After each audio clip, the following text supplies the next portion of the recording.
지도체제 문제로 내용을 겪고 있는 국민의힘이 의원총회를 열어 현재 상황을 비상상황으로 규정하고 비상대책위원회 체제로 전환하기로 뜻을 모았습니다. 이 대표 측은 강하게 반발하고 나섰습니다.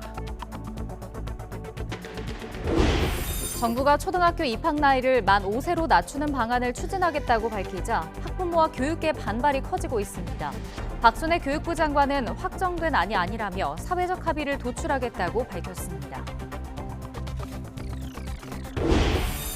오늘 0시 기준 코로나19 신규 확진자는 11만 명 안팎을 기록할 것으로 보입니다.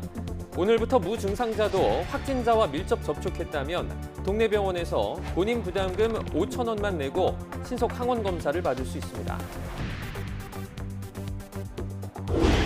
서울주택공사의 청년주택 서류심사 대상자 명단이 공식 발표 전에 외부로 유출된 것으로 확인됐습니다. 공사 측은 내부망에 해킹을 당한 것으로 보고 감사에 착수했습니다. 3년 전 5살 여자아이가 어린이집에서 또래 남자아이에게 몹쓸 짓을 당한 성남 어린이집 성폭력 사건에 대한 법원의 판단이 나왔습니다. 재판부는 가해 아동의 부모와 어린이집 원장이 피해자 가족에게 배상해야 한다고 판단했습니다.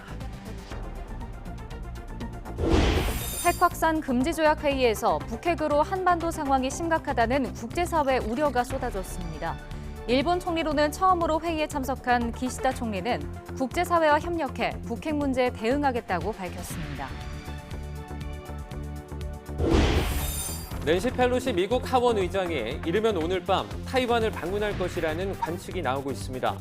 중국은 이에 반발하며 남중국해에서 예정에 없던 군사훈련을 예고하자 미국은 펠로시 의장의 안전 보장을 위해 필요한 조치를 하겠다고 밝혔습니다. 호우주의보가 내려진 경기 북부 지역에 시간당 30mm 안팎의 장대비가 쏟아지는 등 전국 곳곳에 비가 내리고 있습니다. 오늘도 높은 습도에 30도를 웃도는 후텁지근한 날씨가 이어지겠습니다. 시청자 여러분 안녕하십니까? 8월 2일 화요일 굿모닝 YTN 2부 시작합니다. 일단 지도부 사퇴 선언으로 혼란에 빠진 국민의힘이 의원총회를 열고 비상대책위원회 체제로 전환하는 데 뜻을 모았습니다. 경량에 빠진 지금의 상황을 헤쳐나가려면 특단의 대책이 절실하다는 건데 비대위 추진에 더욱 속도가 붙을 것으로 보입니다. 김태민 기자의 보도입니다. 국민의힘 권성동 원내대표가 굳은 표정으로 의원총회가 열리는 회의장 앞에 섰습니다. 스스로 당대표 직무대행에서 물러나겠다고 밝힌 권 원내대표는 지금 당에는 특단의 대책이 절실하다고 강조했습니다. 당이 비상상황에 직면했습니다. 이를 돌파하기 위한 특단의 조치가 필요합니다. 현재의 혼란을 극복할 수 있는 현실적 방법은 비대위 체제로의 전환이라는. 회의에 참석한 대다수 여당 의원들도 이런 인식에 공감했고 회의 30분 만에 출석 의원 89명 중 88명, 사실상 만장일치로 비대위 필요성의 뜻을 모았습니다. 일단 의원총회에서는 이 상황이 비상상황이라는 것을 확정을 하거든요. 김웅 의원 한 명만 반대 의견을 냈고 대부분 입장을 같이 한 만큼 국민의힘은 앞으로 비대위 전환을 위한 공식 절차에 속도를 낼 것으로 보입니다. 비대위 체제를 확정하려면 먼저 최고위원회의를 열어 당무 공식기구인 전국위원회를 개최하고 여기서 다시 최종 의결을 받아야 합니다. 최고위에서 결정되면 공고하고 그러고 나면 상임 전국위를 열어서 결정이 됩니다. 결정은 거기서 합니다. 따라서 늦어도 이번 주 안에는 최고위가 소집될 예정인데 의결 정족수를 채우기 위해 이미 사퇴의 뜻을 밝힌 배현진 의원 등도 회의에 참석할 것으로 보입니다. 행정 절차가 남아있다고 하시니 거기에 이제 요청하시는 요건을 맞춰 드리는데요. 좀 모양이 우스꽝스럽죠. 이를 두고 이준석 대표는 자진 사퇴로 비상 상황을 만든 최고위원들이 다시 모여 당이 비상 상황임을 표결하는 꼴이라고 비꼬았습니다. 이 대표와 가까운 최고위원들 역시 강하게 반발하고 있습니다. 김용태 최고위원은 비상이라는 수사로 국민과 당원이 부여한 정당성을 박탈하겠다는 생각은 민주주의의 역행이라고 비판했습니다. 비대위 체제가 들어서면 이준석 대표의 복귀가 무산되는 만큼 이 대표가 법적 대응에 나설 거란 전망도 나오는데 이럴 경우 국민의힘의 혼란은 장기화될 가능성도 있습니다. YTN 김태민입니다. 국민의힘이 의원총회를 열어 비상대책위원회 체제 전환으로 의견을 모은 가운데 비대위 출범 절차에 열쇠를 쥔 서병수 당 전국위원장이 오늘 권성동 원내대표와 만납니다. 서 위원장과 권 대표는 오늘 점심 식사를 같이 하면서 비대위 전환에 대한 의견을 나눌 것으로 보입니다. 서 위원장은 YTN과의 통화에서 개인적으로는 비대위 체제에 부정적이지만 최고위원회를 통한 소집 요구 등 절차상 문제가 없다면 상임 전국위원회와 전국위원회를 열 수 있다고 밝혔습니다. 더불어민주당 당권에 도전하는 이재명 의원은 상임위 데뷔전을 치르면서 본격적인 여의도 활동에 나섰습니다. 지난주 저소득층 여당 지지 발언에 이어 이른바 의원 욕 플랫폼 언급을 두고도 견제구가 이어지자 취재를 왜곡한 것이라고 반박했습니다. 김승환 기자가 보도합니다. 더불어민주당 이재명 의원이 지난 6일 보궐선거 당선 뒤 처음 국방위원회에 출석하며 의정활동을 시작했습니다. 다시는 지지 않는 나라를 만들기 위해 함께하겠다는 포부를 밝혔습니다. 국가 공동체를 지키는 여러 가지 요소 중에서도 역시 국방은 가장 핵심적인 부분이라고 하겠습니다. 외교와 국방 안보 문제는 정쟁의 대상이 되어서는 안 된다. 이 의원은 전당대회를 앞두고 전국 민심을 훑고 있는데 이번엔 강성당원들의 문자 폭탄을 개선하기 위한 욕 플랫폼을 제안한 게 논란입니다. 욕하고 싶은 우리 국회의원, 단체장, 당 지도부 있으면 거기다 욕할 수 있게, 비난할 수 있게 한 칸에 만든 다음에 악성 팬덤이 민주당 다음을 훼손하는 행위를 장려하겠다는 거냐, 민주주의 퇴행이자 온라인 인민재판 우려가 존재한다는 목소리도 나왔습니다. 다른 시선, 다른 의견을 가진 사람들에 대해서 욕하고 조롱하고 혐오하는 그런 글들을 장려하거나 또 그것을 권장하는 방식이어서는 안 된다고 생각합니다. 이 의원 측은 자유로운 의사표현을 위한 취지였고 욕설과 폭력적인 의사표현 방식의 자제를 당부했다고 해명했습니다. 이 의원을 향한 견제구가 연일 이어지는 가운데 97 주자 간 단일화 논의는 큰 진전이 없는 상황입니다. 3자 구도로 완주까지도 가능한 거겠네요. 단일화에 대해서도 열어놨지만 완주에 대해서도 열어놔야 된다고 생각합니다. 대세론의 이재명 의원은 당 안팎의 집중 포화 속에서도 상대 후보에 대한 별다른 공격 없이 조용한 행보를 이어가고 있습니다. 반면 이번 주 첫 전국 순회 일정을 앞두고 승부수를 띄워야 하는 97 주자들 간 치열한 기싸움은 더욱 격화될 것으로 보입니다. YTN 김승환입니다. 더불어민주당 8.28 전당대회를 앞두고 차기 당권 주자들의 TV토론회가 오늘 처음 열립니다.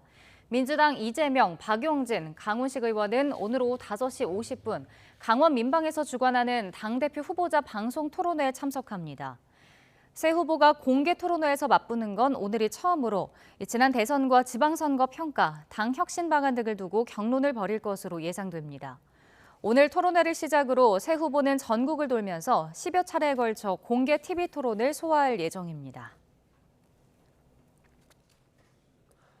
교육부가 초등학교 입학 나이를 만 5세로 낮추는 방안을 발표한 뒤 어린 자녀를 둔 부모와 교육단체들이 거세게 반발하고 있습니다. 아동 발달 단계에도 맞지 않고 더 어릴 때부터 사교육 경쟁을 부추길 우려도 적지 않다는 건데요.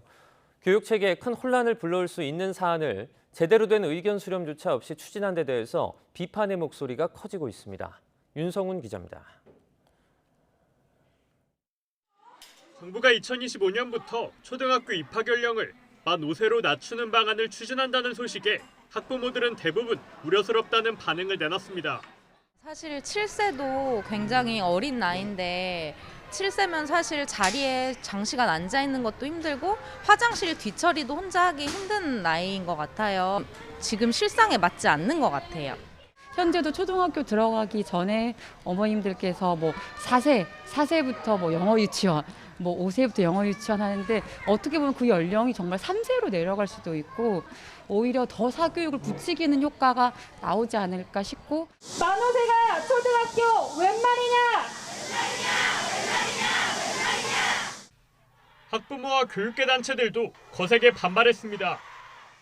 대통령 공약에도 없었고 인수위에서 논의도 되지 않은 사항을 교육계와 아무런 논의도 거치지 않은 채 정부가 일방적으로 발표했다는 겁니다. 20년 뒤의 산업인력 충원을 위해서 2022년 어느 날 하루 만에 장관의 보고와 대통령의 지시에 의해서 대한민국 학제가 개편된다는 기가 막히는 광경을 보게 되었습니다.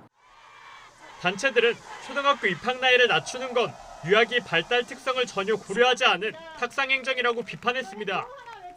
놀이 교육이 한창 필요할 나이에 초등학교 교실에 앉혀 교육할 경우 유아 발달을 저해할 수 있다는 겁니다. 초등학교 입학 나이를 낮춰 교육 격차를 해소하겠다는 정부 설명에도 맹소가 쏟아졌습니다. 오히려 아이들을 더 일찍 사교육 시장에 내몰아 부모 경제력이 성적을 좌우하는 교육 불평등을 가속화할 거라는 겁니다. 교육 격차 해소를 위해서라면 유아교육 체제 내에서 의무교육을 이루어낼 수도 있는 부분이에요. OECD 국가 같은 경우는 지금 현재 의무교육 연령을 하향화하는 추세인데 오히려 지금 우리나라는 거꾸로 가는 정책을 시행하고 있다고. 단체들은 현행 교육체계에 대한 고려도 없이 20년 뒤 산업 인력을 충원한다는 경제 논리에 따라 만들어진 정책이라며 즉각 철회를 촉구했습니다. 또 정책이 철회될 때까지 반대 활동을 이어가겠다고 밝혀 논란은 쉽게 가라앉지 않을 전망입니다. YTN 윤성훈입니다. 초등학교 입학 연령 하향 조정과 관련해 논란이 커지자 박순애 교육부 장관은 아직 확정된 정책이 아니라고 밝혔습니다. 그러면서 각계각층 의견을 들어 사회적 합의를 만들겠다고 강조했습니다. 직접 들어보시죠.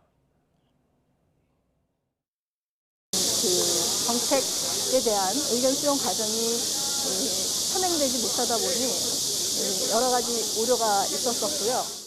지금부터 다양한 각계각층의 의견을 듣고 학부모님, 각 영역별 전문가, 그리고 정책연구등을 통해서 열린 자세로 사회적 합의를 도출해 나가는 과정을 거칠 것입니다.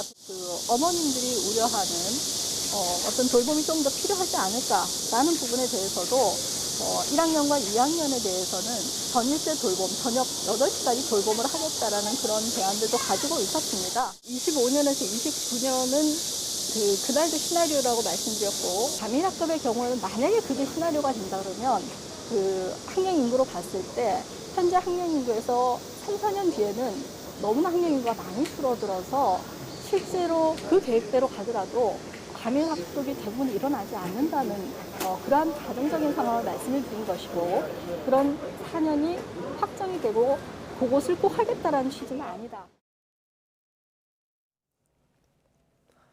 어제 0시부터 밤 9시까지 코로나 확진자는 10만 6,367명으로 잠정 집계됐습니다. 밤 9시 기준 중간 집계에서 신규 확진자 수가 10만 명대를 넘어선 것은 지난 4월 19일 이후 104일 만입니다. 일주일 전인 지난달 25일 9만 4천여 명의 1.1배, 2주일 전인 7만 400여 명보다는 1.5배 수준입니다. 오늘 발표되는 신규 확진자는 11만 명 안팎을 기록할 것으로 보입니다. 오늘부터 코로나 무증상자도 감염자와 밀접 접촉을 했다면 전문가용 신속항원 검사비를 지원받을 수 있습니다. 진찰료 본인 부담금 5천 원은 내야 합니다. 하지만 해외여행이나 회사 제출용 코로나 음성 확인서 등 개인적인 사정으로 검사를 받는 경우에는 건강보험 급여 대상에서 제외됩니다. 그동안 무증상자에는 건강보험이 적용되지 않아서 코로나 검사를 하려면 3에서 5만 원을 부담해야 했고, 비용 때문에 검사를 피하는 숨은 확진자가 증가한다는 지적이 제기돼 왔습니다.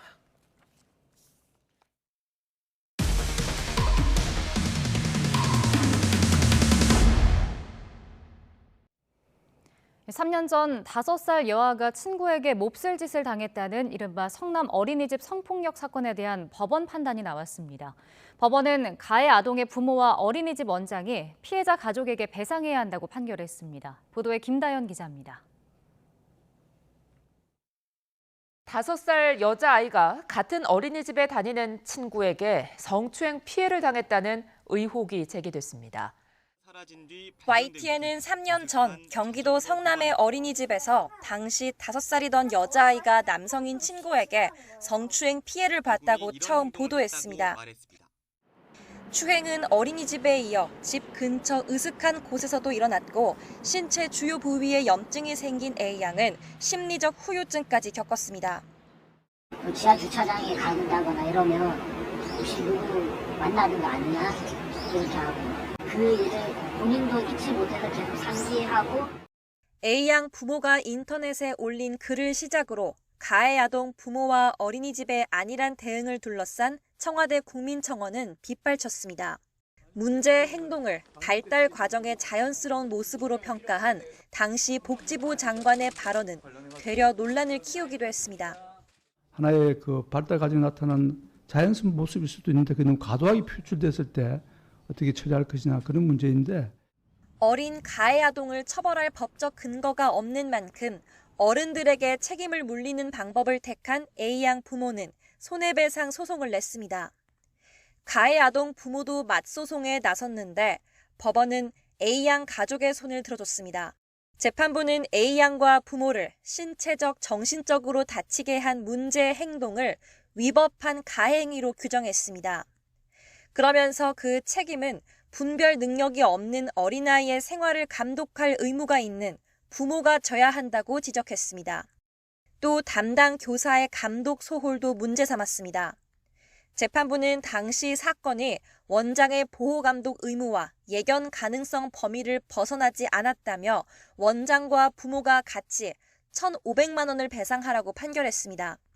명예가 훼손됐다는 가해 아동 부모의 주장은 받아들이지 않았는데 A양 가족이 쓴 글만으론 부모의 신원과 어린이집이 특정됐다고 보기 어렵다고 설명했습니다. 가해 아동 부모와 원장은 판결에 불복해 항소했습니다. A양 가족은 씻어버리고 싶은 기억을 가지고 또 한 번 법적 다툼을 이어가게 됐습니다. YTN 김다연입니다. 서울주택공사가 무주택 청년들을 위해 공급하는 청년주택 서류심사 대상자 명단이 공식 발표 전에 외부로 유출된 사실이 확인돼 논란이 일고 있습니다. 취재 결과 한두 번이 아닌 것으로 드러났는데 공사 측은 내부망이 해킹을 당한 것으로 보고 감사에 착수했습니다. 황보혜경 기자가 단독 보도합니다. 서울주택공사가 서울시에서 위탁받아 수행하는 역세권 청년주택 사업입니다. 무주택 청년들과 신혼부부의 주거 안정을 위해 역세권에 공급하는 임대주택으로 이번 제1차 공급 물량만 11개 단지 489세대에 달합니다. 인터넷으로 청약 신청을 받은 뒤 서류 심사 대상자를 선정하고 최종 당첨자가 결정되는데 일부 단지는 서류 심사 경쟁률만 수백 대 1에 달할 만큼 경쟁이 치열했습니다.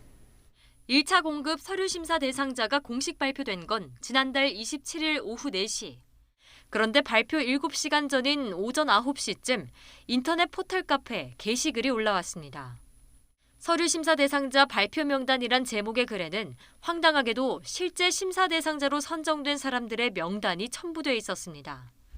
문서 표 양식이나 폰트나 배경 색깔까지 전부 다 같은 문서더라고요. 이게 진짜 유출된 게 맞구나. 대학생과 청년, 신혼부부 등 각 분야 대상자 명단이 모두 올라와 있었는데 몇 시간 뒤 SH가 홈페이지에 올린 것과 똑같았습니다. 심지어 글 작성자는 앞서 지난달 22일에도 또 다른 SH 임대주택 서류심사 대상자 명단을 미리 올렸는데 마찬가지로 이후 같은 파일이 공사 홈페이지에 올라왔습니다. SH 내부 자료가 사전에 유출된 게 한두 번이 아닌 겁니다. 공사 홈페이지 고객 게시판엔 청약 신청자들의 항의가 이어졌습니다. 탈락 사실을 미리 알게 돼 허탈한 마음은 둘째치고 공공기관 보안이 이토록 허술한지 몰랐던 겁니다. 경쟁률이 200대 1, 많게는 500대 1까지 넘어가는 곳들이 있었는데 기다리는 과정이 좀 허무했었어요. 뭐를 진행하던 의심이 들더라고요. SH공사 측은 글 작성자가 불법적인 경로로 내부 관리자 페이지를 해킹한 거로 파악했다면서 현재 보안 강화 조치를 완료했다고 밝혔습니다. 그러면서 재발을 막기 위해 내부 감사에 착수하고 글 작성자에 대한 법적 조치도 검토하고 있다고 밝혔습니다. 하지만 내부망 보안이 수시로 손쉽게 뚫린 데다 SH 측은 항의를 받기 전엔 유출 사실조차 눈치채지 못했던 만큼 공공기관의 개인정보 관리에 대한 불신은 쉽사리 가라앉지 않을 전망입니다. YTN 황보혜경입니다. 북한이 7차 핵실험 준비를 사실상 마친 것으로 파악되고 있는 가운데 유엔에서 열린 핵 확산 금지 조약 NPT 회의에서 북한 핵 위협에 대한 비판이 잇따랐습니다. 불법적인 북한 핵 프로그램 확대를 멈추고 비핵화에 나설 것을 촉구하는 목소리가 곳곳에서 터져나왔습니다. 워싱턴에서 권준기 기자의 보도입니다. 코로나로 2년 연기되면서 7년 만에 개최된 핵 확산 금지 조약 NPT 평가회의. 미국 토니 블링컨 국무장관은 북한이 7차 핵실험을 준비하고 있는 지금 시점을 중대한 시기라고 진단했습니다. 그러면서 북한의 불법적인 핵 확장 시도를 비판했습니다. The DPRK continues to expand its unlawful nuclear program and continues its ongoing provocations against the region. As we gather today, Pyongyang is preparing to conduct its 7th nuclear test. 안토니우 구테우스 유엔 사무총장도 북한 핵 위협의 심각성을 강조했습니다. 한반도를 핵 위기가 고조된 대표적인 지역으로 꼽으며 세계적으로 핵 분쟁 측면에서 지금까진 운이 좋았지만 앞으로는 어떻게 될지 모른다고 경고했습니다. And when crises with nuclear undertones are festering, from the Middle East and the Korean Peninsula to the invasion of Ukraine by Russia and to many other factors around the world. 미국과 영국, 프랑스, 북아일랜드는 회의에 앞서 공동 장관 성명을 발표해 북한의 핵 포기를 촉구했고 독일도 북한 비핵화를 강조했습니다. That means pushing for the complete, verifiable and irreversible denuclearization of the North Korean peninsula. 이번 회의 가장 큰 쟁점은 우크라이나를 침공한 러시아의 핵 사용 위협으로 회원국들의 우려가 잇따랐습니다. 하지만 푸틴은 서한을 보내 핵전쟁의 승자는 있을 수 없다며 NPT 조약을 충실히 따르고 있다고 주장했습니다. 오는 26일까지 열리는 NPT 회의에서 북한 비핵화 방안을 도출하기 위한 여러 방안들이 논의될 것으로 보이지만 핵 보유국과 비보유국 간의 입장차 때문에 공동 합의문을 채택할 수 있을지는 불투명합니다. 미국 워싱턴에서 YTN 권준기입니다. 이종석 국방부 장관이 그룹 BTS의 병역 문제와 관련해 대체 복무에 부정적인 입장을 밝혔습니다. 대신 입대한 뒤에도 활동 기회를 주는 방안을 검토하겠다고 말했는데요. 관련 내용 직접 들어보시죠. 공정성과 형평성, 그다음에 그 병력 자원 감소 이런 원칙적인 문제를 흐트리지 않는 범위 내에서 저희들이 해결할 수 있는 방법. 군에 오되 군에서 연습할 수 있는 기회를 주고 또 해외 공연의 일정이 있으면은 얼마든지 추후에서 함께 공연할 수 있도록 해줄 수 있는 방법이 있을 걸로 저는 판단하고 있습니다. 많은 사람들이 군에 복무하는 그 자체를 굉장히 높게 평가하기 때문에 오히려 그것이 그들의 인기에 더 도움이 될 수도 있다는 그런 생각도 할 수 있다고 봅니다.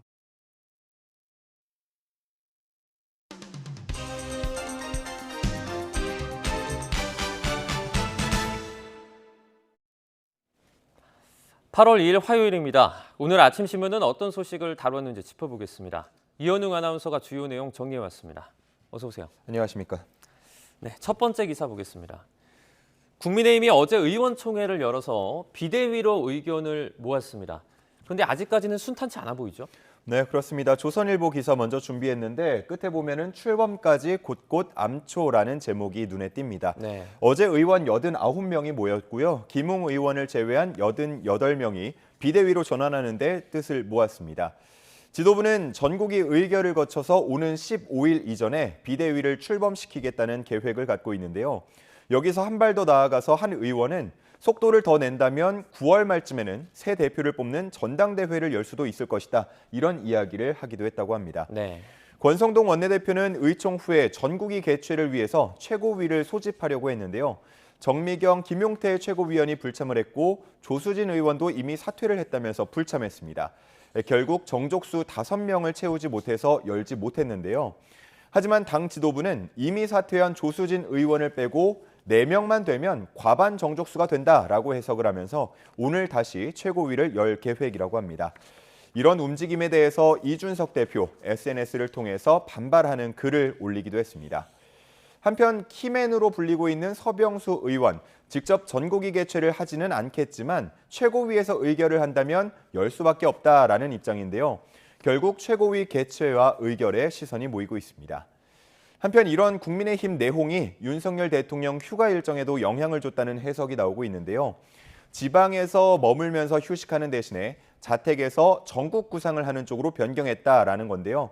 여기에 대통령실 개편이 포함되는 것 아니냐는 전망도 나오고 있습니다. 네. 비서실장이나 정무수석의 책임론이 나오고 있는 상황이기 때문에 대통령실 인적 쇄신이 필요하다는 요구가 일각에서 나오고 있어서 어떤 결단이 내려질지 주목되고 있습니다. 네. 다음 기사로 민주당 소식도 살펴보겠습니다. 전당대회를 앞두고 눈길을 끄는 발언이 나왔습니다. 이재명 의원이 의원을 욕하는 플랫폼을 만들자 이렇게 제안을 했는데요.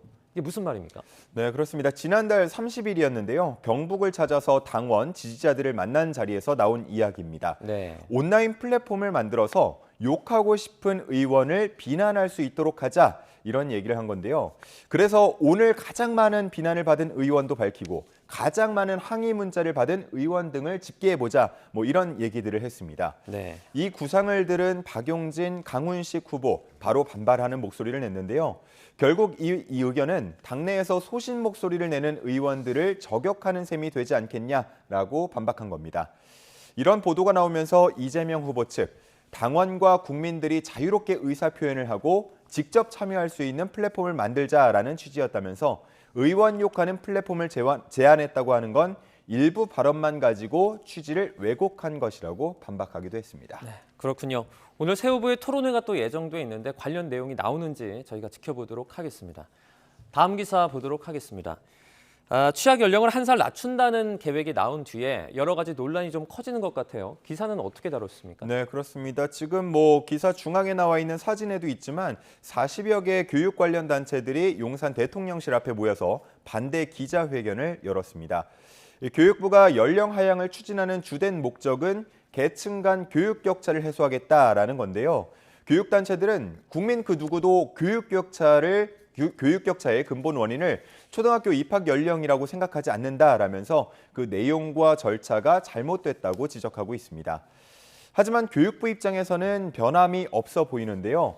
취약 연령을 낮추는 것은 유지하되 방식이나 시기를 조율하겠다는 뜻으로 풀이되고 있습니다. 네. 이전에 밝힌 4년 동안 단계적으로 하향하는 것 대신에 1개월씩 12년 동안 진행할 수 있다 이런 이야기들도 나오고 있는데요. 그리고 초등학교 1학년, 2학년에 대해서 오후 8시까지 돌봄을 보장하겠다라는 말을 하기도 했습니다. 100년 대계라고 불리는 교육 정책이 사회적 합의를 배제한 채 논의된다는 반발 여전히 나오고 있습니다. 네, 다음 기사입니다. 낸시 펠로시 미 하원 의장이 이제 대만 방문을 앞두고 있습니다. 아시아 순방길에 오른 상태인데요. 대만 방문을 앞두고 미중 갈등이 좀 커지는 것 같아요. 네, 그렇습니다. 중앙일보에 눈에 띄는 사진이 하나 있어서 이렇게 가져와 봤습니다. 31년 전 천안문 광장의 이 장면, 펠로시 중국 미운털 박힌 이유라는 제목을 달고 있는데요. 이 사진이 1991년에 찍힌 사진입니다. 네. 그리고 지금 사진 중앙에 나와 있는 인물이 바로 낸시 펠로시 하원 의장입니다. 이 사진이 찍혔던 당시에는 4년차 하원 의원이었다고 하는데 당시 천안문 광장을 방문해서 추모 현수막을 들었고 또 중국 공안과 추격전도 벌였다고 합니다. 이후에도 펠로시 의장 지속적으로 중국의 인권과 민주주의에 대해서 목소리를 높여왔는데요. 이외에도 티베트인의 권리를 지지한 입장을 밝혀온 것도 중국 입장에서는 불편하게 느껴졌을 거란 내용도 기사에서 담고 있었습니다.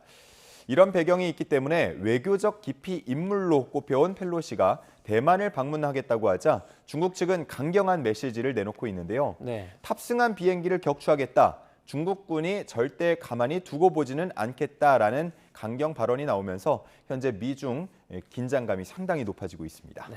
다음 기사 보겠습니다. 국내 전기차 수가 이제 30만 대를 돌파를 했습니다. 제목을 보면요. 반값 전기차라는 게 이제 눈에 띄는데요. 반값 부동산은 제가 들어봤는데 반값 전기차는 또 처음 들어봅니다. 네. 가능한 겁니까? 네, 중앙일보에 나온 기사인데요. 이 반값 전기차 규제 개선을 통해서 가능해질 전망입니다. 네. 전기차에서 가장 비싼 부품이라고 하면 당연히 배터리를 들 수가 있겠는데 이 배터리의 소유자와 배터리를 제외한 전기차 차체의 소유자를 별도로 인정하는 내용을 최근에 심의 의결했다고 합니다. 이렇게 되면 전기차 자체는 보조금까지 고려해서 1,000만 원대로 살 수 있는 차량도 나오게 되고요. 네. 배터리는 구독 서비스 등을 통해서 빌려 쓰는 개념이 되겠습니다. 다만 그동안 전기차의 장점으로 꼽혔던 저렴한 유지 비용은 다소 오를 수밖에 없겠는데요. 현재 업계에서는 실제 이런 서비스가 시행이 된다면 배터리 구독료는 월 30만 원을 웃돌 것이라고 전망하고 있습니다. 그래도 전기차에 대한 가격 문턱을 낮출 수 있다는 기대가 나오고 있고요. 정부는 우선 택시나 버스 등에 먼저 도입할 것으로 계획하고 있는 것으로 알려지고 있습니다. 네, 마지막 기사 보겠습니다. 이제 가족이라는 개념이 예전과는 많이 달라지는 것 같습니다. 친구나 연인과 사는 그런 가구도 많아지고 있다고요? 네, 맞습니다. 말씀해 주신 것처럼 친구나 연인같이 8촌 이내의 친족이 아닌 사람들 5명 이하가 모여 사는 가구를 비친족 가구라고 부르는데요. 네. 이런 가구가 공식적으로 47만 2,600여 가구 정도 된다고 합니다. 이걸 구성원으로 치면 지난해 기준으로 100만 명을 돌파했다고 하는데요. 가구 수 기준 한 해 전보다 11% 늘어난 수치였습니다. 몇몇 사례들이 나와 있는데 청년층에서 주로 나타나는 형태라고 하고요. 1인 가구로 살다가 주거 비용을 조금 더 아껴보자라고 해서 합치는 경우들이 많다고 합니다. 이렇게 최근 가족이라고 부르는 형태가 점점 다양해지면서 법적으로도 가족의 범위를 넓혀야 한다는 주장이 나오고 있는데요. 혼인이나 혈연 관계가 아니더라도 함께 사는 사람들을 가족으로 인정해달라는 요구입니다. 여성가족부도 비혼이나 동거가구, 또 위탁가정 등을 법적으로 인정하고 이들을 위한 정책을 확대하겠다고 밝힌 상황입니다.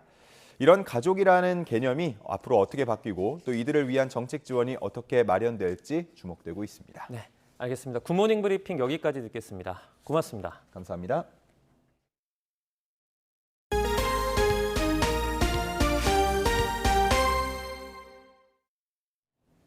고속도로에서 화물차 교통사고가 잇따라 2명이 다쳤습니다. 주택가에서는 주차된 승용차에 또 충전 중이던 전동 킥보드에 불이 나기도 했습니다. 보도에 이승윤 기자입니다. 고속도로 갓길이 사고를 수습하려고 몰려든 차들로 분주합니다. 경부고속도로 용인시 남사면 버스 정류장 부근에서 1톤 화물차가 옆으로 넘어져 20대 운전자가 다쳤습니다. 경찰은 화물차의 타이어가 갑자기 터지면서 사고가 난 것으로 보고 있습니다. 동해고속도로에선 화물차가 앞서가던 승용차를 들이받아 화물차 운전자 60대 남성이 다쳤습니다. 경찰은 화물차 운전자가 졸음운전을 하다가 사고를 낸 것으로 보고 있습니다. 서울 마포구에서는 주택에 불이 났습니다. 다친 사람은 없었지만 집기류가 타 소방서 추산 500만 원가량의 피해가 발생했습니다. 가건물이잖아요. 내부 집들이 일부서 실려져 있어요. 대피는 한 명 나가고 없어요. 소방당국은 전동 킥보드 배터리 충전 도중 불이 시작된 것으로 보고 정확한 화재 원인을 조사하고 있습니다. 충북 청주시에서는 아파트 단지 지상 주차장에 세워진 승용차에 불이 났습니다.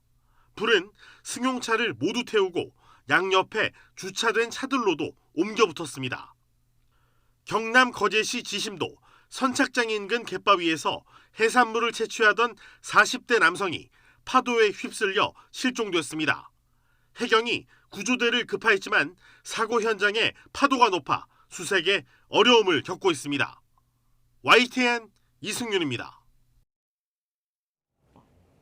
최근 경제 상황이 악화하는 가운데 유류세 탄력세율 확대와 직장인 밥값 지원 등을 담은 민생 법안이 국회를 통과할 예정입니다.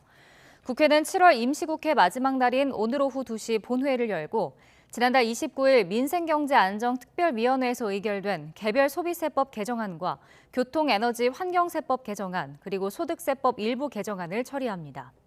법안이 통과되면 오는 2024년 말까지 유류세 탄력세율 조정 한도가 현행 30%에서 50%로 확대돼 정부가 유가 폭등에 대처할 수 있는 폭이 넓어집니다. 또 내년 1월부터 회사의 식대 지원 비과세 한도가 현행 월 10만 원에서 20만 원까지 늘어나 고물가 상황 속 직장인들의 세금 부담이 다소 줄어들 전망입니다. 임대차 3법 시행 2년이 지났지만 전세값은 급등하고 오른 만큼 차액을 월세로 내는 경우가 늘고 있습니다. 또 같은 단지에서도 계약갱신 청구권 사용 가능 여부에 따라 전셋값이 크게 차이 나는 현상도 여전한데요. 정부는 임대차 3법을 전면 개정하기로 했지만 야당이 찬성할지는 여전히 불투명합니다. 이동호 기자입니다.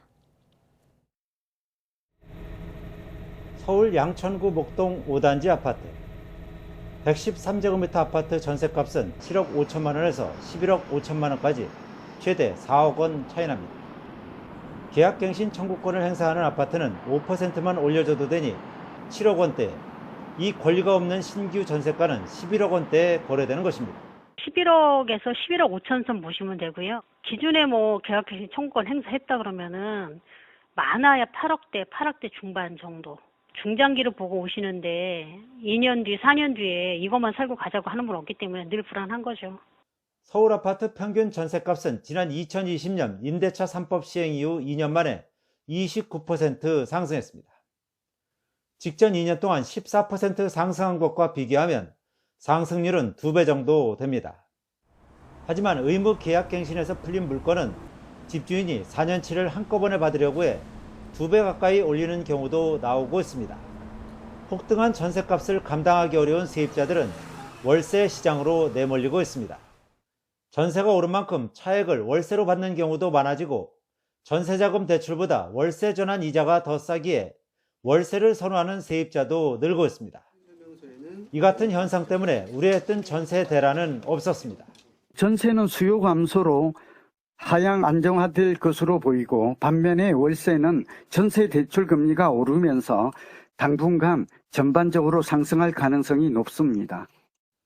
올해 전국 상반기 월세 거래량은 2020년 같은 기간보다 46.1% 증가했고 서울의 월세 거래는 무려 58.2% 늘었으며 전세 거래량은 6% 감소했습니다. 이 기간 수도권 월세는 28%나 올랐습니다. 그만큼 서민들의 주거비 부담이 가중되는 상황입니다. 전세 대출을 받기보다는 차라리 월세로 전환하려는 세입자들이 늘면서 월세 비중이 늘어날 가능성이 큽니다. 또 지방 등 소형주택에서는 전세 보증사고나 깡통전세 우려가 커지면서 일부러 월세로 일부 지불하려는 세입자들이 늘어날 수도 있습니다. 전세값 폭등과 급격한 전세의 월세화 등 임대차 3법의 부작용이 심해지자 정부는 전면 손질하겠다는 입장입니다. 임대차 3법은 이대로 갈 수 없는 법이다라는 평가를 명확하게 내리고 있고요. 월세, 전월세의 이 벼락 같은 폭등을 안정화시킬 수 있는 이런 취지를 달성하면서도 시장 원리에 따라서 작동하고 임대인들도 공급량을 늘릴 수 있도록 임대차 3법을 개편하겠다는 정부의 의지가 강하지만 거대 야당이 이에 부정적이어서 어떤 선에서 타협이 이루어질 수 있을지 관심을 끌고 있습니다. YTN 이동호입니다. 원희룡 국토교통부 장관이 250만 호 이상 주택 공급 대책을 오는 10일 전후로 발표할 계획이라고 밝혔습니다. 원 장관은 국회 국토교통위원회 업무보고에서 국민의힘 강대식 의원이 주택 공급 계획을 묻자 이같이 답했습니다. 원 장관은 250만 호 플러스 알파는 공급 능력을 뜻하는 것이고 내용 구성에 관해서는 당연히 변화하는 경기 상황과 수급 상황을 보면서 미세 조정이 필요하다고 생각한다고도 말했습니다. 김창기 국세청장이 오는 20일 정도까지 국회에서 1세대 1주택 종합부동산세 특별공제 법안이 의결되면 원활하게 집행이 가능할 것이라고 본다고 말했습니다. 김 청장은 국회 기획재정위원회 업무보고에서 종부세 합산 배제라거나 특례 신청 등 개별 안내는 국세청에서 해야 하고 충분한 시간을 확보하는 것이 필요하다며 이같이 밝혔습니다.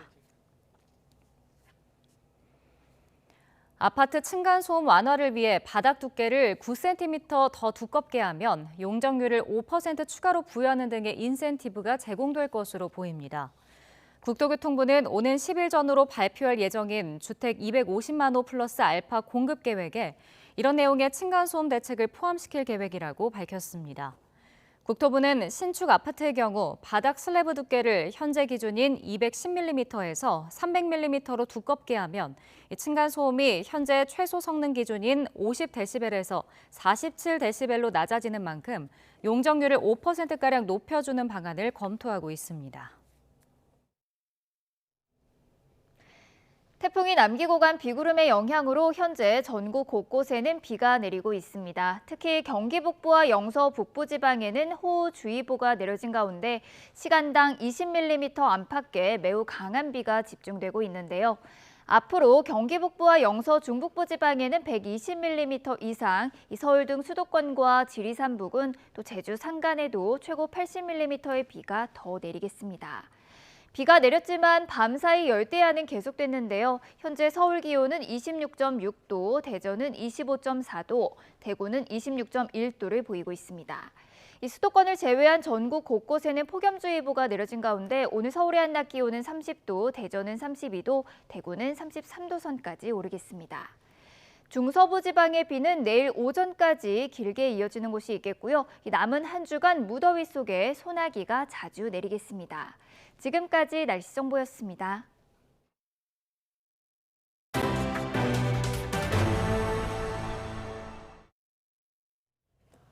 낸시 펠로시 미국 하원 의장은 중국의 강력한 경고에도 불구하고 오는 3일을 전후해 타이완에 방문할 것으로 보입니다. 중국은 남중국해에서 예정에 없던 군사훈련을 예고하고 나섰고 그에 맞선 미군의 움직임도 바빠지고 있습니다. 베이징에서 강정규 특파원입니다. 중국이 남중국해에서 예정에 없던 군사훈련을 예고했습니다. 2일 새벽 0시부터 6일 밤 12시까지 하이난성 주변 해역에서 민간의 항행을 금지한 겁니다. 아시아 순방 일정에 들어간 낸시 펠로시 미국 하원 의장이 싱가포르에서 타이완으로 갈 경우 그 길목을 막는 형국입니다. 중국 인민해방군은 창군 95주년 기념 영상에서 전투 준비를 외치며 전의를 불태웠습니다. 새로 도입한 공중급유기의 훈련 장면을 처음 공개하면서 전투기의 작전 반경이 넓어졌다는 점을 과시하기도 했습니다. 运2零飞机是中国新一代空中加油装备，可有效增强航空兵远程机动能力。 미군 쪽 움직임도 심상치 않습니다. 타이완에서 지척인 오키나와 기지에 평소 보이지 않던 공중급유기 9대가 날아왔습니다. 항공모함에 탑재되는 수송기 2대도 목격돼 항모 전단이 멀지 않은 곳에서 대기 중이라는 걸 알 수 있습니다. 일촉즉발의 전운이 고조되는 가운데 펠로시 의장은 타이완에 갈지 말지 여전히 입을 굳게 닫고 있습니다. I don't ever talk about my travel because, as some of you know, it's a security issue. It's a security issue for every member of Congress traveling, especially abroad. 세계의 이목이 집중된 펠로시의 타이완 방문. 방한 일정 등을 고려하면 3일 전후가 될 것으로 보입니다. 베이징에서 YTN 강정규입니다. 백악관이 타이완 방문을 강행할 것으로 보이는 펠로시 하원 의장의 안전 보장을 위해 필요한 조치를 하겠다고 밝혔습니다. 존 커비 백악관 국가안전보장회의 전략소통조정관은 CNN 방송에서 펠로시 하원 의장이 해외 출장에서 안전하길 원하며 가능한 어떠한 지원에도 나서겠다고 말했습니다. 커비 조정관은 특히 의회 지도자들이 타이완을 방문하는 일은 드문 일이 아니라며 중국의 거친 표현이나 잠재적인 행동에 위협을 느껴선 안 된다고 강조했습니다. 러시아가 유럽에 대한 가스 공급 축소는 서방의 제재 탓이라고 주장하며 가스 전쟁을 계속하겠다는 의지를 밝혔습니다. 에너지 위기와 물가 급등으로 큰 타격을 받고 있는 독일의 2분기 경제 성장률은 0%에 머무는 등 유럽의 경기 침체 가능성이 커져가고 있습니다. 보도에 강성옥 기자입니다. 러시아 크렘린궁 대변인이 노르트스트림 1과 관련해 언론 브리핑을 가졌습니다. 가스터빈에 고장이 발생했지만 서방의 제재 때문에 수리가 안 돼 가스 공급을 줄일 수밖에 없었다고 설명했습니다. И есть определенные сложности, которые были привнесены, искусственные сложности, которые были привнесены теми самыми так называемыми санкциями, ограничениями незаконными. Эту ситуацию нужно расшивать, и здесь мало что может сделать российская сторона. 러시아 국영회사 가스프롬은 지난 6월 16일부터 노르트스트림 1을 통해 독일로 보내는 천연가스의 공급량을 40%까지 줄였습니다. 지난달 27일부터는 이 공급량마저 절반으로 감축했습니다. 이 때문에 독일 등 유럽에서는 가스비가 천정부지로 치솟고 심각한 에너지난을 겪고 있습니다. 가스관 터빈 수리를 맡은 독일 지멘스사가 이를 다시 캐나다 전문업체에 맡겼는데 캐나다 정부가 대로 제재를 이유로 터빈의 반환을 미루면서 벌어진 일이었습니다. 하지만 캐나다 정부가 해당 터빈에 대한 제재 면제를 결정하면서 터빈은 독일 측에 전달된 것으로 알려졌습니다. 독일 정부는 터빈이 언제든 사용 가능한 상태라며 가스 공급 감축은 러시아가 정치적 이유 때문에 단행한 것이라고 비판했습니다. 서방의 제재에 대한 맞불 작전으로 러시아가 천연가스 공급을 중단하는 가스 전쟁을 일으키면서 유럽의 고통이 커지고 있습니다. 유럽 최대 경제 대국인 독일의 경우 2분기 GDP가 0% 성장을 하는 등 유럽 내 경기 침체 가능성도 현실화하고 있습니다. YTN 강성욱입니다.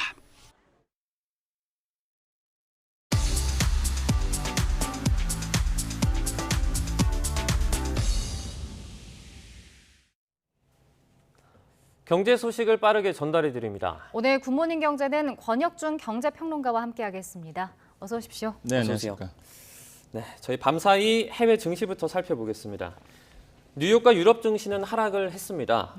파월 연준 의장의 발언 뒤에 계속 상승을 했었는데요. 그 랠리가 이제 끝났다고 봐야 되나요? 사실 뭐 지금의 뉴욕 시장 같은 경우는 베어마켓 랠리의 장세였다라고 볼 수가 있겠는데 사실 지금 어제 뉴욕 증시만 본다 그러면 계속적으로 올랐던 증시가 좀 이제 하락한 부분이 있었습니다. 실제 랠리 이후에 8월 첫 거래일부터 좀 하락을 했다 보시면 되겠고, 이제 다우지수 같은 경우는 0.14% 하락을 했고요. 그다음에 나스닥 같은 경우에도 0.18% 하락했고. S&P 500 지수가 0.28% 이제 하락을 하면서 실제적으로 이제는 뉴욕 증시가 좀 하락을 했다라고 보시면 되겠고요. 7월에 좀 올랐어요. 그러다 보니까 사실 뭐 차익 실현 매물도 분명히 있을 것이고요. 숨고르기에 좀 나섰다라고 이제 판단해 볼 수가 있겠습니다.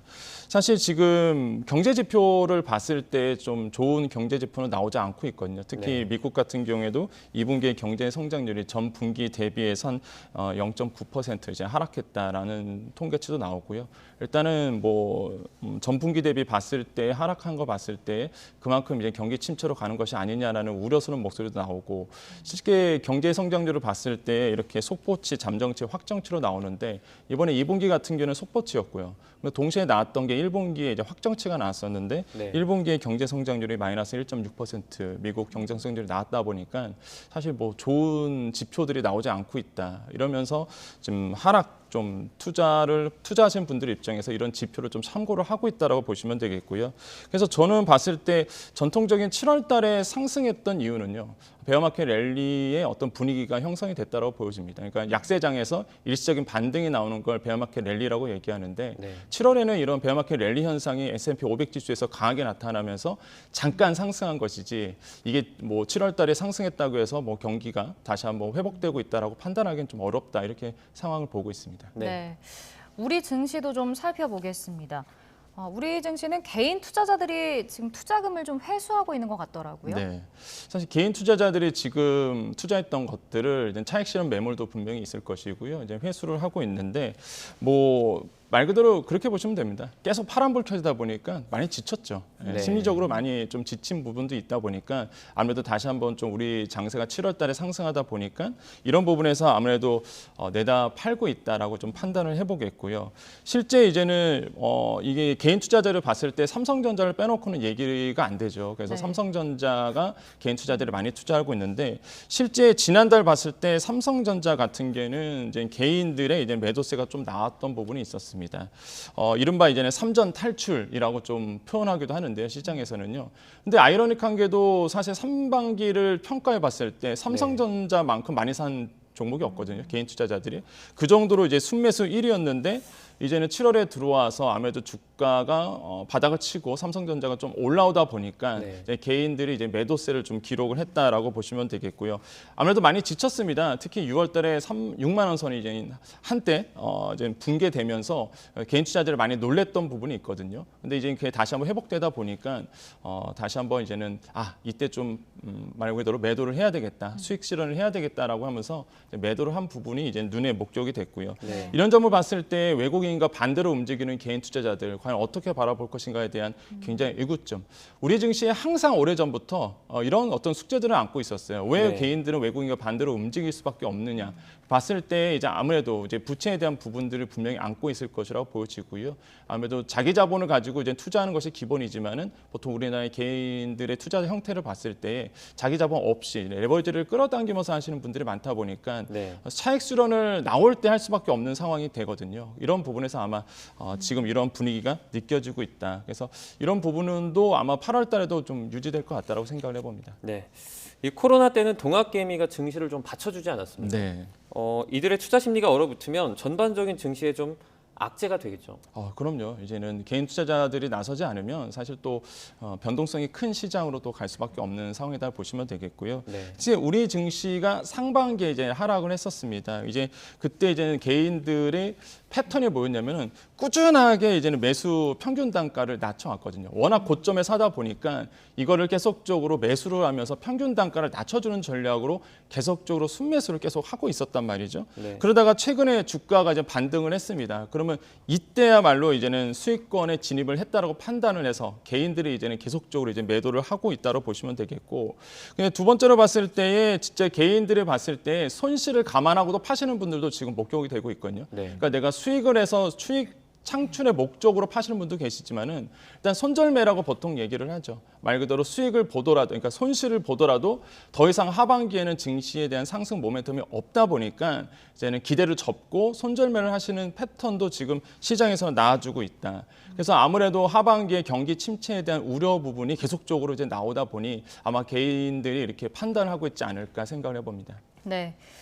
자, 이창용 한국은행 총재가 어제 금리 인상 기조를 밝혔습니다. 이 기준금리를 0.25%포인트씩 인상하는 게 적절하다고 밝혔는데 네. 또 빅스텝 가능성은 열어둔 것 같더라고요. 네, 맞습니다. 뭐 어제 발표를 보고 이제는 투자자들이 발빠르게 또 움직이고 있고요. 네. 아무래도 이제는 포워드 가이던스 포워드를 좀 냈다라고 보시면 되겠는데, 실제 시장에서 어느 정도의 이제는 시장의 그 금리 인상에 대해서 어느 정도 이제는 시그널을 줬다라고 좀 판단을 해보겠는데요. 일단 이 총재 같은 경우에는 어제 이제 국회에 출석하면서 금리 인상 기조를 계속적으로 이어갈 것이다, 이렇게 이제 말을 했습니다. 특히 이제 소비자 물가 상승률이 6%대에 계속적으로 넘어서고 있고, 앞으로 이제 2개월과 3개월 사이에서도 이렇게 계속적으로 물가 상승률이 높아질 것으로 보고 있다, 이렇게 판단을 했고요. 그러다 보니까 어쩔 수 없이 금리 인상은 점진적으로 일어날 수밖에 없다는 것이 이제 한은의 논조다라고 보시면 되겠고, 네. 그래서 피크아웃, 그러니까 물가 정점이 어느겠느냐, 어디겠느냐라고 봤을 때 10월로 보통 얘기를 했거든요, 지금. 그래서 10월에 물가 정점을 찍을 거다라고 보고 있습니다. 네. 근데 지금의 한은과 만약에 한은이 예상한 것과 틀리다, 이러대로 뭐 물가 상승률이 생각보다 더 높이 솟는다라고 봤을 때는 아까 말씀하신 것처럼 빅스텝도 단행할 수밖에 없다, 이렇게 이제는 얘기를 하면서 네. 뭐 시장에서의 어떤 그 전망을 과연 그 컨센서스를 상회할 것인지 좀 모니터링을 하셔야 되겠다고 말씀을 드리겠고요. 그럴 수밖에 없는 게 역시나 이제 물가가 가장 큰 핵심이겠죠. 그러한 이유가 이제 물가인데, 보통 물가가 한 2에서 3%씩 오르면은 일반 국민들이 봤을 때 체감할 수 없는 정도의 기본적인 물가 상승이니까 그렇게 되는데, 물가 상승이 6에서 7%가 되면은요, 체감을 할 수밖에 없습니다. 나 빼고 내 월급 빼고 다 오르게 되는 걸 피부로 느끼거든요. 그렇게 되면은 기대 인플레이션도 점점 높아질 수밖에 없는 상황이 일어나게 되겠죠.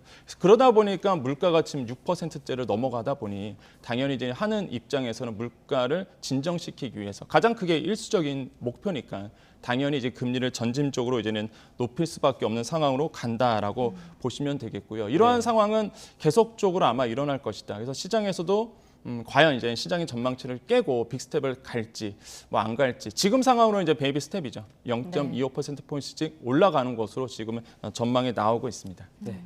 이런 고물가 상황에서 또 한은이 올해 경제 성장률도 기존의 전망치보다 낮췄습니다. 네. 하반기에 있는 어떤 불확실성이 커졌다고 분석을 한 건가요? 그렇죠. 이제 한은에서도 이제 하방에 대한 하방 압력이 굉장히 높아질 것이다라고 이제는 시장에서 내다보고 있고, 뭐 한은도 동일한 시선으로 지금 보고 있다고 보시면 되겠습니다.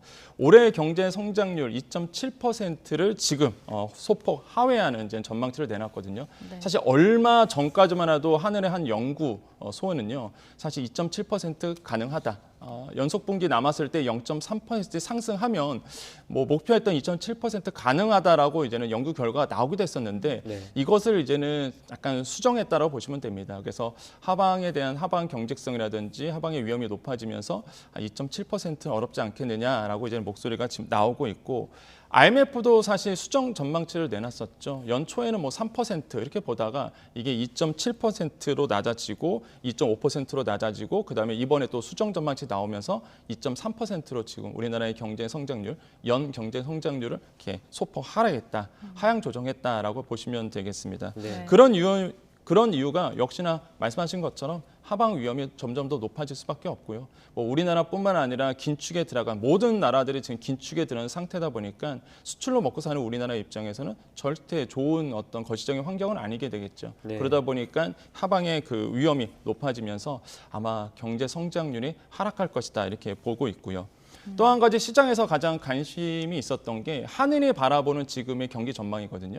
그래서 한 기자가 스태그플레이션이 오겠느냐, 스태그플레이션이 맞느냐라고 이제는 질문을 던졌을 때 한은 총재께서는 스태그플레이션은 아니다 아직은. 왜 그러냐면은 이제는 2분기의 성장률 전망치가 이제는 보통 0.3%였습니다. 시장의 어떤 예상치가 근데 이걸 깼잖아요. 사실 0.7% 나오면서 시장의 전망치를 깨고 굉장히 높게 나왔단 말이죠. 이런 점을 들어서 스태그플레이션은 아직 아니고 아직 우리 경기가 이제 살아나고 있는 상황이고 아직 죽지는 않았다. 이런 이제는 논리를 얘기를 하면서 스태그플레이션에 대한 한마디로 이제는 물가가 높은데 경기가 침체되는 상황 이런 상황이 스태그플레이션 아니다라고 이제 판단을 하고 있습니다. 그래서 시장에서는 뭐 한은 총재의 말에 어느 정도 일리는 있고 실제 2분기 경제 성장률을 목격을 했기 때문에 스태그플레이션은 아직은 아니라고 보고 있지만은 지금 뭐 이 총재가 말한 것처럼 하방에 대한 그 경직성이 굉장히 심해지고 무엇보다 하방 압력이 높아지게 되면 모르죠. 또 정말 스태그플레이션의 그 초입으로 들어갈지도 아무도 모른다. 그래서 우리나라의 이제 말 그대로 무역 수지가 정말 핵심이거든요, 사실. 그래서 무역 수지를 계속적으로 모니터링할 수밖에 없다라고 생각을 해보겠습니다. 근데 지금 올해 성장률이 만약에 2% 중반대를 유지한다고 하더라도 뭐 긴축이나 물가 상승이 이제 내년에 반영이 되면 내년 성장률은 더 이렇게 떨어질 수 있겠네요. 그렇죠. 내년 성장률은 계속적으로 하락할 수밖에 없다라고 볼 수가 있겠는데, 근데 이제는 물가 고점을 확인해야 된다고 다시 한번 말씀드립니다. 그러니까 물가 고점이 어느냐에 따라서 과연 그 하방의 경직성이 더 심해지게 나타날 것이냐, 아니면은 우리 경기가 다시 한번 살아날 수 있느냐, 여기에 포인트가 있거든요. 사실 펀더멘탈은 나쁘지 않습니다. 우리나라의 뭐 반도체가 지금 굉장히 좀 떨어지고 있어도 사실 반도체 수출도 늘어나고 있는 부분도 있고요. 특히 수출 부분이 약간 뭐 2분기 와서 좀 떨어진 부분이 있겠지만은 그래도 수출 잘 되고 있거든요. 그래서 그러다 보니까 무역 수지가 이제 그래서 좀 문제가 되고 있는 건데. 그래서 이제는 시장에 봤을 때 물가 고점을 일단 확인해야 되겠고, 그다음에 무역 수지가 적자가 빨리 탈출해야 되는 부분. 그래서 무역 수지 적자가 어느 정도 탈출하게 되면은 뭐 내년도 성장률은 뭐 목표한 대로 나오지 않을까라고 보고 있는데 변수가 워낙 많다 보니까 지금 시장은요. 그래서 이런 것도 종합적으로 좀 판단해 볼 필요가 있겠다라고 말씀을 드립니다. 짧게 하나만 이거 여쭤보겠습니다. 혹시 내년도 성장률을 좀 전망한 수치 같은 것도 있나요? 지금 사실 시장에서는 변동성이 워낙 심하다 보니까 아직 구체적으로 나온 지표는 사실 없습니다. 근데 항상 지금 본다 그러면 이제 3%대의 성장률을 좀 하고 싶다라는 희망사항을 항상 나오고 있는데 사실 이번에도 마찬가지로 2.7%의 목표는 이루어지지 못할 것으로 지금 보고 있거든요. 그래서 지금 봤을 때 전쟁이 어떻게 빨리 끝내느냐. 지금 전쟁이 생각보다 장기화되면서 원자재, 뭐 원유 다 오르다 보니까 예상의 전망치를 모든 게 깨졌거든요, 지금. 그래서 과연 우크라이나 전쟁이 언제 빨리 끝나느냐 이런 문제도 있었고, 또 한 가지가 러시아가 이제 가스를 가지고 유럽을 위협을 하고 있는 부분이 있습니다. 그래서 뭐 물론 전쟁과 맞닿아 있는 부분이겠지만은 이제 유럽의 이제 경기에 대한 후방 압력들, 그다음에 무엇보다 이제는 유럽 쪽에서 좀 리스크가 많이 나오고 있거든요. 지금 시장에서 가장 주목하고 있는 게 남유럽 쪽입니다. 지금 뭐 가스비가 워낙 오르다 보니까 사실 인플레이션율이 굉장히 심해지고 있는 부분이 있겠고요. 무엇보다 이제는 경제 체제가 이제 무너지기 일보 직전이라는 평가가 지금 나오고 있다 보니까 네. 이런 변수들이 지금 시장에서 너무 많거든요. 그래서 이런 변수들을 다 확인한 다음에 아마 뭐 내년도 경제 성장률에 대한 시그널이 나오지 않을까 이렇게 판단하고 있습니다. 네. 앞서 무역 수지 얘기를 좀 해주셨는데 어제 발표가 됐습니다. 넉 달째 적자를 기록했는데요. 이 4개월 연속 적자가 2008년 글로벌 금융위기 이후 14년 만에 처음이라고요. 네, 맞습니다. 이게 무역 적자 제가 계속 말씀드렸는데 무역 수지를 확인하셔야 됩니다, 항상. 그래서 무역 수지를 보고 이제 판단을 들어가야 되는 부분이 있는데 차트를 보시면 아시겠지만 무역 수지가 지금 1월 달에 적자로 일단 시작을 했거든요. 네. 그래서 한 49억 달러 정도 적자, 마이너스 치고 들어가다가 2월과 3월에는 좀 올랐습니다. 한 10억 한 2천만 달러 정도 상승하고 그러다가 4월부터 연속 4개월 지금 무역 수지 적자가 일어나고 있는데 사실 수출이 안 됐다라기보다는 네. 수입이 너무 많이 돼갖고요. 예, 그러다 보니까 이제 적자 폭이 계속적으로 늘어나고 있고 연속적으로 이제 적자가 나오고 있다라고 이제 보시면 되겠고요. 네. 넉 달 연속 적자라고 봤을 때 말씀하신 것처럼 2008년도 이후 14년 만에 일어나다라고 보시면 되겠습니다. 아까 말씀드렸지만 무역수지 적자가 왜 일어났느냐? 역시나 3대 에너지원이라고 얘기하는 이제 석유라든지 가스라든지 뭐 이런 것들이 지금 에너지원들이 굉장히 높아지다 보니까 네. 사실 당연히 이제는 우리나라 입장에서는 당연히 수입하는 입장에서는 뭐 3대 에너지원이 높아지다 보니까 당연히 이제는 무역 수입량이 증가될 수밖에 없고요. 사실 우리나라의 문제가 뭐냐면 수입량이 늘어나기보다는 네. 그대로예요, 사실 수입량은. 근데 가격이 너무 치솟다 보니까 3대 에너지원이 자연스럽게 이제 적자폭이 늘어날 수밖에 없는 구조로 가고 있고 그래서 정부에서는 이런 얘기를 합니다. 야, 우리나라뿐만이 아니다 이거죠. 왜냐하면 우리나라랑 비슷한 이제는 상황에 있는 일본이라든지 대만도 마찬가지로 에너지원이 치솟으면서 이제 무역 적자가 좀 벌어질 수밖에 없다. 그러면서 이제 얘기를 하고 있지만 그래도 이제 4개월 연속적으로 무역 적자가 일어나고 있는 거 이런 거 봤을 때 좀 경계할 필요가 있다라고 이제는 볼 수가 있겠습니다. 네. 7월에 수출 같은 경우에는 9.4% 정도 상승을 했고요. 수입은 아까 말씀드린 것처럼 21.8% 상승을 하면서 한 46억 7천만 달러의 적자를 이제 기록을 했고요. 이런 거 봤을 때 아무래도 모니터링을 아마 지금 정부는 강화하겠다라고 얘기를 하고 있거든요. 네. 그래서 수출을 늘릴 것인가에 대한 고민도 필요하겠지만은 이 에너지원에 대한 뭐 말 그대로 다른 쪽에서의 수입을 늘리는 부분이 있겠지만은 사실 그렇게 쉽사리 해결된 문제는 아니라고 판단하고 있기 때문에 그래서 지금 무역 이런 수지 적자가 장기간 지속될 가능성도 역시나 열려 있다라고 생각을 해봅니다. 네, 이 최대 무역 교역국이었던 중국과는 지금 3개월 연속 무역 수지 적자를 내고 있습니다. 네. 오히려 대미 수출액은 역대 최다를 기록하고 있는데요. 좀 구조가 바뀌는 것 같아요. 네, 바뀌고 있고요. 그게 또 미국과 우리나라의 어떤 기조가 아닐까라고 좀 생각을 해봤는데 네. 이제 차트를 본다 그러면 사실 미국 같은 경우에는 우리나라의 대중 무역 수지를 봤을 때 계속적으로 상승하는 부분 볼 수가 있겠고 네. 중국 같은 경우에는 보시면 아시겠지만 5월부터 이제는 하락하는 부분을 볼 수가 있습니다. 그러한 이유가 사실 중국과의 마찰도 분명히 있을 것이고요. 특히 그 중심에는 이제는 반도체에 대한 역할들이 굉장히 커지고 있다고 생각을 해보겠는데 일단 7월에 대중 무역 수지 봤을 때 5억 7천만 달러의 이제 적자를 이제는 기록을 했습니다. 이제 네. 석 달째 이제 적자 이렇게 보시면 되겠고요. 대미 수출은 이제 100억 달러 정도가 나오면서 최대 흑자를 좀 내고 있는 부분도 이제 나오고 있습니다. 네. 그래서 무역 구조가 좀 변하고 있는 것이냐라고 이제 시장에서는 이제 그래서 이제 목소리가 나오고 있는 것이고, 근데 여기서 이제 중심에 보셔야 될 게 이제 반도체에 대한 영향이다라고 보시면 되겠습니다. 네. 뭐 아시겠지만 중국 같은 경우에는 반도체 굴기라고 해서 자체 반도체 생산을 많이 늘려놓은 부분이 있겠고요. 특히 지금 이제는 미국 중심으로 이루어지고 있는 어떤 글로벌적인 어떤 재편들, 세력 재편들이 일어나면서 반도체 중심으로 지금 중국에서 수출이 안 되고 있는 부분이 눈에 가시적으로 보이고 있거든요. 네. 이런 점들이 아마 중국에 대한 무역 수지 적자를 더 넓힐 가능성은 앞으로 뭐 충분히 열려 있다고 보시면 되겠고. 네. 그러니까 이게 시스템이 바뀌는 거잖아요. 항상 우리 무역 같은 경우에는 수출 같은 경우에는 중국을 많이 의지했던 부분이 있었는데 이런 부분이 아무래도 이제 미국 쪽으로 어느 정도 점차적으로 넘어가고 있다. 이렇게 좀 판단을 해봅니다. 네. 네. 그 대중 수출이 지금 좋지 않은 상황에서 네. 미국이 강조하는 10호에 만약에 가입하게 되면 네.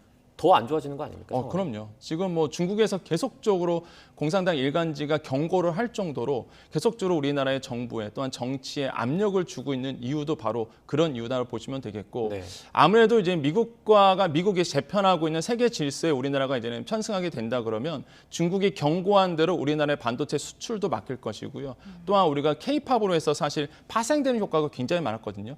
특히 화장품에 대한 수출이 굉장히 많았었는데 지금 뭐 이미 아시겠지만은 K-팝이 막히면서 사실 모든 수출이 다 떨어진 상태입니다. 그러한 연장선에서 실제 뭐 미국이 중심으로 하고 있는 뭐 글로벌 세계 질서에 우리나라가 편입하게 된다. 연장 계속적으로 갈 수밖에 없고요. 그만큼 이제 중국의 수출은 더 줄어들 수밖에 없고 중국과의 지금 고민일 거예요. 지금 정부는 중국을 어떻게 우리가 바라봐야 될지 지금 정권이 바뀌면서 중국에 대한 시선이 많이 바뀐 상태거든요. 이런 상황에서 과연 우리가 정치적인 영향, 그다음에 이제는 경제적인 영향을 어떻게 밸런스 있게 조절할 것인지. 그래서 일각에서는 중국을 더 이상 이제 그러니까 외면할 수는 없는 현상이다라고 현실을 인정해야 된다는 목소리도 나오고 있고요. 또 한편으로는 미국에 대한 세계 질서의 만약에 개편에 내가 동참하지 않으면 우리나라가 그만큼 글로벌 기조에서 떨어져 나갈 가능성이 있다라고 판단하기 때문에 아마 정부의 고민이 굉장히 좀 심각하게 느껴지는 부분이다라고 생각을 해봅니다. 네. 자, 요즘 날씨 비가 오늘도 계속 내리고 있는데 더위는 가시지 않고 있는 것 같아요. 지난달에 전력 수요가 역대 최대를 또 기록했다고요? 네, 뭐 지난달에 워낙 더웠었고요. 그다음 워낙 찌다 보니까 사실 에어컨도 많이 트시고 전기를 이제 많이 쓰신 부분이 있겠는데 7월 최대 전력이 이제 87,000메가와트를 이제 기록을 했습니다. 그 정도로 사실 많이 썼고요. 지난해 이제 동월보다 1.4% 늘어나면서 그만큼 전기를 많이 쓰고 있다고 보시면 되겠는데 그러한 이유가 이제 거리두기가 해제가 됐습니다. 그래서 상가라든지 또 기업 안에서 또 전기를 많이 쓰게 되고 또한 개인 소비도 이제 많이 늘어나면서 또한 개인들도 또 많이 이제는 전기를 쓰게 된 부분이 있겠다라고 보시면 되겠고요.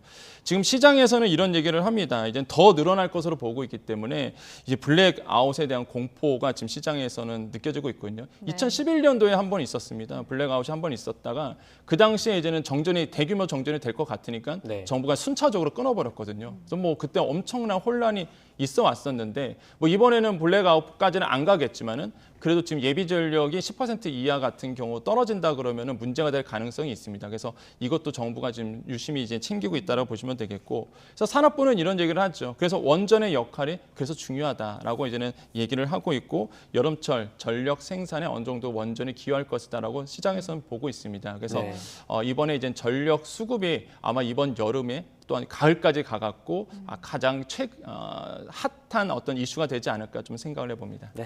오늘은 여기까지 듣겠습니다. 권혁준 경제평론가와 함께 경제 이슈들 살펴봤습니다. 고맙습니다. 네, 감사합니다.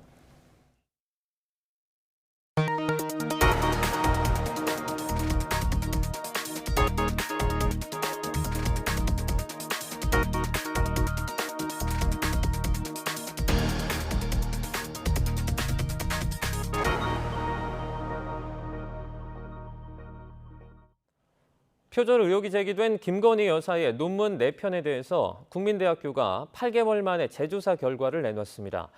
3편은 연구 부정 행위에 해당하지 않고 다른 한 편은 학회 기준으로 알 수 없어 검증할 수 없다며 문제가 없다는 취지의 결과입니다. 정현우 기자입니다. 김건희 여사의 박사 학위 논문에 대한 논란이 시작된 건 지난해 7월입니다. 지난 2007년 국민대 테크노 디자인 전문 대학원에 제출된 논문인데 표절 검사 프로그램에서 한 절의 75%가량이 다른 논문과 같다는 겁니다. 또 다른 논문은 영문 번역 과정에서 유지라는 한국어를 YUJI로 적어 부실 논란이 일었습니다. 의혹이 제기되자 국민대는 지난해 9월 검증 시한 5년이 지나 조사 권한이 없다는 이유로 재조사를 거부했습니다. 이에 대해 교육부는 검증 시효는 애당초 사라졌다며 검증을 재차 요구했고 국민대는 논문 4편에 대해 지난 8개월 동안 재조사한 결과를 발표했습니다. 우선 박사학위 논문은 타인의 연구 내용과 저작물의 출처 표시가 없는 부분이 있다면서도 표절에 해당하거나 학문 분야에서 용인되는 범위를 심각하게 벗어나지 않았다고 판단했습니다. 또 영문 번역 논란이인 논문을 비롯한 다른 두 학술지 게재 논문도 인용에서 미흡한 점이 발견됐다면서도 박사 논문과 같은 판단을 내놨습니다. 마지막 학술지 논문 한 편에 대해선 당시 학회가 정한 표절 기준 등을 알 수 없어 검증할 수 없다며 판단을 미뤘습니다. 국민대가 이러한 결과를 내놓으면서도 5년이 지난 논문은 검증 대상이 아니란 기존 입장까지 유지하면서 김 여사의 박사 학위 유지엔 커다란 문제가 없을 것으로 보입니다. YTN 정윤우입니다. 행정안전부 경찰국이 오늘 공식 출범합니다. 행안부는 비공식적으로 운영하던 경찰 통제 방식에서 벗어나 법률을 통해 경찰을 통제하게 됐다고 의미를 부여했지만 졸속이라는 반발은 여전합니다. 차유정 기자입니다. 행정안전부가 경찰국 출범을 하루 앞두고 인선을 마무리했습니다. 경찰국 내 3개과가 설치됐는데 16명 가운데 12명, 75%를 경찰로 채웠습니다. 국장의 비경찰대 출신을 임명한 행안부는 경찰 갈라치기 논란을 의식한 듯 과장급엔 경찰대와 비경찰대 출신을 골고루 섞었습니다. 인사지원과장에는 고시 출신, 자치경찰지원과장에는 경찰대 출신 총경을 보임했습니다. 업무 수요가 많아져 인력을 추가로 배치할 때도 80% 이상을 경찰 출신으로 구성하겠다고 강조했습니다. 경찰국 청사는 경찰과의 소통과 협업을 위해 경찰청과 가까운 정부서울청사에 입주했습니다. 법률에 따른 경찰 통제가 가능해진다. 행안부가 밝힌 경찰국 출범의 의미입니다. 행정안전부 내 경찰 관련 조직을 설치하지 않는다면 헌법과 법률이 행정안전부 장관에게 부여하는 경찰에 대한 지휘 감독 의무를 수행할 수 없게 되어 경찰국 출범 준비는 착착 진행되고 있지만 풀어야 할 과제도 만만치 않습니다. 경찰 중립성을 침해한다는 일선 경찰들의 거센 반발은 일단락됐지만 갈등의 불씨는 여전합니다. 특히 야권에선 경찰국 신설이 헌법과 법률에 위배된다며 법률 검토회까지 착수했습니다. 특히 절차적인 문제에 있어서도 시행령 변경의 입법 예고를 40일에서 4일로 단축한 것, 또 경찰위원회 심의 의결을 하지 않은 것, 내용에 불문하고 절차적인 정당성, 절차적 위법성도 있다고 분명히 말씀을 드리겠습니다. 이상민 장관이 신설을 공식화한 지 한 달여 만에 속전속결로 출범하게 된 경찰국이 졸속 논란을 불식시키고 순항할 수 있을지 주목됩니다. YTN 차유정입니다. 한동훈 법무부 장관이 신임 검사들을 만나 축적된 검찰 역량은 국민 자산이라고 강조했습니다. 특히 임명장을 전달하면서 이례적으로 양학선 선수의 도마 영상을 소개했는데요. 어떤 의미였는지 직접 보겠습니다. 1932년에 올림픽 챔피언의 팀플 경기입니다. 이거는 우리의 위대한 양학선의 2022년에 팀플 경기죠. 이건 축적된 노하우나 전달된 자산의 차이일 겁니다. 70년간 축적된 검찰의 수사와 재판에 대한 역량은 대한민국 국민의 자산입니다. 축적된 검찰의 기량을 최대한 빨리 흡수하고 배우세요. 그런 다음에 여러분의 주인인 대한민국의 국민을 위해서 여러분의 일을 하십시오. 그게 우리의 일입니다. 자녀 입시 비리 혐의 등으로 유죄 판결이 확정돼 수감 중인 정경심 전 동양대 교수가 건강 악화로 형 집행정지를 신청했습니다. 정경심 전 교수 측은 어제 허리 디스크 파열과 하지마비 등으로 수술과 치료가 필요하다며 서울중앙지방검찰청에 형 집행정지 신청서를 제출했습니다. 정 전 교수의 변호인은 정 전 교수가 구치소 안에서 수차례 낙상 사고를 겪고 허리 통증과 하지마비 증상을 겪어왔지만 그동안 재판 때문에 제때 진료를 받지 못했다고 밝혔습니다. 이에 검찰은 형 집행정지 심의위원회와 외부 의료자문 같은 통상 절차에 따라 정 전 교수 측의 신청을 판단하겠다고 밝혔습니다. 검찰이 음주 측정 요구에 불응하고 경찰관을 폭행한 혐의로 기소된 래퍼 장용준 씨의 항소심 선고 결과에 불복해서 상고했습니다. 서울중앙지방법원은 어제 도로교통법 위반 등의 혐의로 기소된 장 씨의 사건과 관련해 검찰이 낸 상고장을 접수했습니다. 장재원 국민의힘 의원의 아들인 장 씨는 지난해 9월 서울 반포동에서 면허 없이 술에 취해서 차를 몰다가 접촉사고를 낸 뒤 출동한 경찰관의 음주 측정 요구에 불응하고 경찰관을 머리로 들이받은 혐의로 구속 기소됐습니다. 100여년 만에 부산과 광주 사이 경전선 고속 전철화의 길이 열렸습니다. 그런데 순천시는 고속 철이 도심을 가로지르게 되면서 비상이 걸렸습니다. 시민 안전 우려가 있는 데다 순천시 전역이 생물권 보존 구역이기도 해서 노선을 밖으로 돌리거나 땅속으로 묻을 것을 촉구하고 나섰습니다. 보도에 김범한 기자입니다. 3년 전에 부산에서 광주를 잇는 경전선의 전철화를 간절히 바라며 마련된 느림보 열차 타기. 무궁화호로 광주에서 보성, 순천을 거쳐 부산까지 가는데 5시간이 걸렸습니다. 마침내 오는 2028년이면 수건 사업이 이루어지게 됐지만 순천 시민은 강력하게 반발하고 있습니다.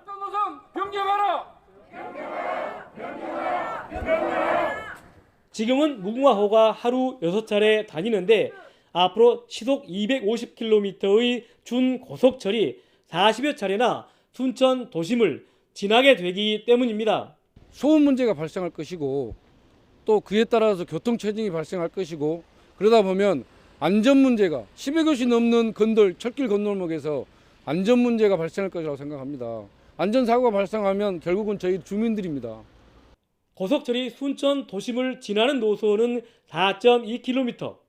시민단체는 노선 선정 과정에 지역 주민의 의견이 전혀 반영되지 않았다고 주장합니다. 기존에 자기들의 노선이나 계획들을 확정해 놓은 다음에 일방적으로 이것을 수용해라 이런 형태의 행정을 보여줬기 때문에 저희들은 작년에부터 이와 관련된 문제점들을 파악하기 위한 포럼이라든가 토론회를 조직을 했고요. 그리고 이런 문제점들을 시민 서명을 받아서 국토부에 전달하는 과정들도 수행했었습니다. 순천시는 고속철 노선을 순천 도심 밖으로 돌리거나 아예 지중화할 것을 촉구하고 나섰습니다. 순천시 전체가 생물권 보존 구역인데다 고속철길이 도심을 갈라놓으면 장기적인 개발에도 차질이 불가피하다는 입장입니다. 우리 순천시의 의견을 전혀 듣지 않고 이 계획이 세워졌고 다른 도시 진주나 광양이나 남원 같은 데는 이미 이런 계획을 세울 때 철도를 다 외곽으로 이설했습니다.